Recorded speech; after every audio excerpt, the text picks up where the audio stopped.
ഈ ഒരു ഇപ്പം നേരത്തെ സ്റ്റേജിൽ പറഞ്ഞു 3 മക്കളുണ്ട്. ഇതിപ്പം 10th കഴിഞ്ഞ ഇല്ല 8th പഠിക്കുന്ന മൂത്താണ്. 8th പഠിക്കുന്ന മൂത്താണ്. അപ്പം ഇത്രയും ഏജ് ഉള്ള കുട്ടികളെ വെച്ചിട്ട് ഒരാളിപ്പം KG സ്റ്റാർട്ട് ചെയ്തിട്ടുള്ളൂ വേണം, ഇത്രയും ഏജ് ഡിഫറൻസ് ഉണ്ട് മക്കൾ തമ്മിൽ. അപ്പൊ എങ്ങനെ ഉണ്ടായിരുന്നു? ഇപ്പം നമ്മൾ പുതിയതായിട്ട് നമ്മൾ വീണ്ടും ക്ലാസ്സിൽ ജോയിൻ ചെയ്തു, അപ്പൊ ഫാമിലിന്റെ ഒരു ഭാഗത്ത് നിന്ന് അല്ലെങ്കിൽ നമ്മുടെ ഇന്റർവെല്ലിന്റെ ഭാഗത്ത് നിന്ന് എല്ലാ ഭാഗത്തും അത്യാവശ്യം നല്ല സപ്പോർട്ട് കിട്ടിയാലേ നമുക്കത് കംപ്ലീറ്റ് ചെയ്യാൻ പറ്റുള്ളൂ. അപ്പൊ എങ്ങനെ ഉണ്ടായിരുന്നു? അപ്പൊ മോളെ ഒക്കെ നോക്കാനൊക്കെ മേ ബി ഒരാൾ വേണ്ടി വന്നിരിക്കും ക്ലാസ് എടുക്കുന്നൊക്കെ സമയത്ത്. അപ്പം എങ്ങനെ ഉണ്ടായിരുന്നു മൊത്തത്തിലുള്ള ഈ ഒരു ജേർണി ഇന്റർവെല്ലിന്റെ കൂടെ? നല്ലൊരു എക്സ്പീരിയൻസ് ആയിരുന്നു. കാരണം എന്ന് വെച്ച് കഴിഞ്ഞാൽ ആ 1 hour എങ്ങനെ കംപ്ലീറ്റ് ആക്കും എന്നുള്ളത് ഒരു ഇഷ്യൂ തന്നെ ആയിരുന്നു. പിന്നെ അതിൻ്റെ ഇടയിൽ നമുക്ക് റമദാൻ വന്നിട്ടുണ്ടായിരുന്നു കേട്ടോ. അതും ഈവനിങ് ടൈം ആയിരുന്നു ഞങ്ങൾക്ക് സെഷൻ പ്രൊവൈഡ് ചെയ്തിരുന്നത്. ടൈം മാറ്റാൻ വേണ്ടി ഞങ്ങൾ കുറേ റിക്വസ്റ്റ് എടുത്തു, പക്ഷേ ആ ഒരു ഫിക്സഡ് ടൈം ആയതുകൊണ്ട് മാറ്റില്ല എന്നായിരുന്നു. പക്ഷെ എന്നാലും ആ ഒരു ടൈം ആകുമ്പോഴത്തേക്കും നമ്മുടെ നോമ്പ് തുറക്കാനുള്ള സംഭവങ്ങളും എല്ലാം ഒരുക്കി വെക്കാനും നമുക്ക് ആ ക്ലാസ് ഉണ്ടല്ലോ എന്നുള്ള ഒരു ഉണ്ടാവുമല്ലോ മനസ്സിൽ. ആ ഒരു ടൈം ആകുമ്പോഴേക്കും തീർക്കണം. എന്നാലും ഓൾമോസ്റ്റ് ആ ടൈം ആകുമ്പോഴത്തേന് ഫ്രീ ആവും. മക്കളൊക്കെ പിന്നെ സപ്പോർട്ടാണ്. അവർ വല്ലാണ്ട് എന്നെ ബഹളം വെച്ച് ഇതാക്കാനൊന്നും വരില്ല. ശരിയാണ്, അന്ന് ഞാൻ പഠിക്കുന്ന സമയത്ത് KG തീർത്തിട്ടില്ല, വീട്ടിൽ തന്നെ ആയിരുന്നു. അതിൽ ഒരു വൈവേന്റെ ടൈമിൽ ഞാൻ ആകെ പെട്ടിട്ടുണ്ടായിരുന്നു. കാരണം എന്നെ വല്ലാണ്ട് അങ്ങോട്ട് വെറുപ്പിച്ച് അവർ വൈവ നടത്തിയവരും ഞാൻ എന്നോട് പോകുമെന്ന് പറഞ്ഞു തോന്നി. അത്രയ്ക്ക് ഞാൻ കുറച്ച് ബുദ്ധിമുട്ടുണ്ടായിരുന്നു വൈവ അറ്റൻഡ് ചെയ്യുമ്പോൾ. എന്നെ വല്ലാണ്ട് പുറത്ത് കയറി ആളങ്ങ് വല്ലാണ്ട് വെറുപ്പിച്ചിട്ട് കൈ തന്നിരുന്നു. പക്ഷെ എന്നാലും ഇതെല്ലാം നല്ല രീതിയിൽ തന്നെ. എന്നിട്ട് ഞാൻ ഹിബ മാമിനൊക്കെ കോൺടാക്ട് ചെയ്തിട്ട് ഞാൻ കുറേ സങ്കടം പറഞ്ഞിരുന്നു, എനിക്ക് കൈ കിട്ടിയില്ല തോന്നുന്നുണ്ട്. പക്ഷെ അവർക്കും അറിയാലോ കുട്ടികളെ കാര്യങ്ങളൊക്കെ എന്ന് പറഞ്ഞിട്ട് കുഴപ്പമില്ല. എന്നാലും നല്ല സപ്പോർട്ടായിരുന്നു കേട്ടോ. പക്ഷെ അത് പറയാതിരിക്കാൻ നല്ല പാഷനേറ്റ് ആയിട്ടുള്ള ഒരു ഭാര്യനെ കിട്ടി.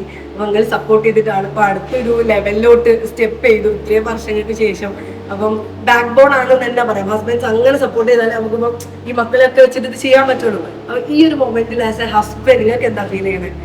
ഹസ്ബൻഡ് പ്രൗഡ് അവര് പഠിക്കണം എന്ന് പറഞ്ഞാൽ ഫസ്റ്റ് ഡിഗ്രി കംപ്ലീറ്റ് ചെയ്യാൻ വേണ്ടിയിട്ട് കുറച്ച് വിവാഹം കഴിച്ചപാടൊന്ന് ഫസ്റ്റ് പ്രഗ്നൻസി ഇതെല്ലാം വന്നു, പിന്നെ കംപ്ലീറ്റ് ചെയ്യാൻ നോക്കി, പിന്നെ വീടുണ്ടാക്കൽ അങ്ങനെയായിട്ട് പഠനം നിന്ന്, പിന്നെ ഇതുപോലെ ചാൻസ് ഉണ്ടെന്ന് പറഞ്ഞു വന്നപ്പോൾ തുടങ്ങിക്കോന്ന് പറഞ്ഞാൽ ഇപ്പോൾ ആളായിട്ട് സംസാരിക്കാനും ഇതുമെല്ലാം ആള് ഒന്നും കൂടി ക്ലിയർ ആയിട്ടുണ്ട്. ഇതിൽ വന്നാൽ ഇപ്പോൾ കുട്ടികളെ നോക്കുന്ന കാര്യത്തിലാണ് വെച്ചത് സംസാരിക്കാറില്ലായിരുന്നു.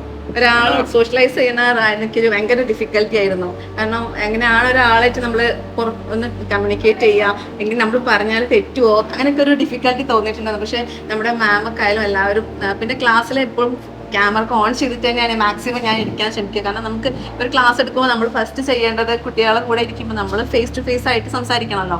അപ്പം അതിന് വേണ്ടിയിട്ട് ഒന്ന് പ്രിപ്പയർ ആവണമെങ്കിൽ നമ്മൾ ഇപ്പോഴേ തുടങ്ങണമല്ലോ അതിൽ. പിന്നെ പറഞ്ഞാൽ 2 ആളെ വളർത്തിയ പോലെ അല്ല, 3ാമത്തെ ആളെ കുറച്ചും കൂടെ ഒരു മാറ്റം തോന്നിയിട്ടുണ്ട് എനിക്ക്. കാരണം ആ കുട്ടികളൊന്നും എല്ലാം യൂണിക്കാണ്, ഒരു ഡിഫറെൻ്റ് ആണല്ലോ മക്കൾ.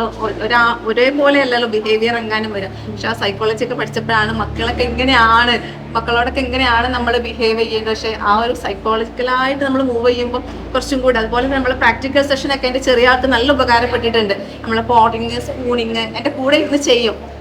പെൻസിൽ ഗ്രിപ്പൊക്കെ ഇപ്പോൾ സ്കൂളിൽ ചേർത്തിയിട്ടുണ്ട്. പെട്ടെന്ന് എഴുതാൻ അവന് കഴിയുന്നുണ്ട്, ക്യാച്ച് ചെയ്യാൻ കഴിയുന്നുണ്ട്.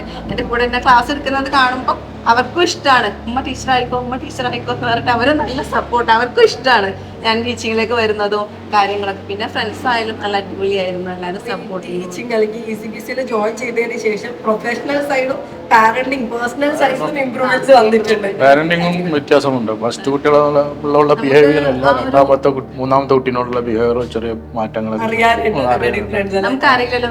നമുക്ക് അത് പഠിച്ചിട്ടല്ലല്ലോ നമ്മൾ വരുന്നത്. നമ്മൾ എല്ലാവരും എങ്ങനെ ചെയ്യുന്നു അതുപോലെ നമ്മൾ കണ്ടിന്യൂ ആയിട്ട് അങ്ങനെ പോകുന്നത്. എങ്ങനെയാണ് എല്ലാവരും നമുക്ക് ചുറ്റും എങ്ങനെയാണ് നടക്കുന്നത് അതുപോലെ നമ്മൾ കോപ്പി പേസ്റ്റ് ചെയ്ത് ഇങ്ങോട്ടേക്ക് നമ്മൾ അഡാപ്റ്റ് ചെയ്യല ചെയ്യാം. പക്ഷേ 3ാമത്തെ ആൾക്ക് കുറച്ചും കൂടെ ഇതിലെ കാര്യങ്ങൾ കുറച്ചും കൂടെ അഡാപ്റ്റ് ചെയ്യാനും അവനിലേക്ക് കുറച്ചും കൂടി ഫോക്കസ് ചെയ്യാനും ഒക്കെ കുറച്ചും കൂടെ കഴിഞ്ഞിട്ടുണ്ട് എന്നാണ് വിശ്വാസം കേട്ടോ. അങ്ങനെയാണ് എനിക്ക് തോന്നുന്നത്.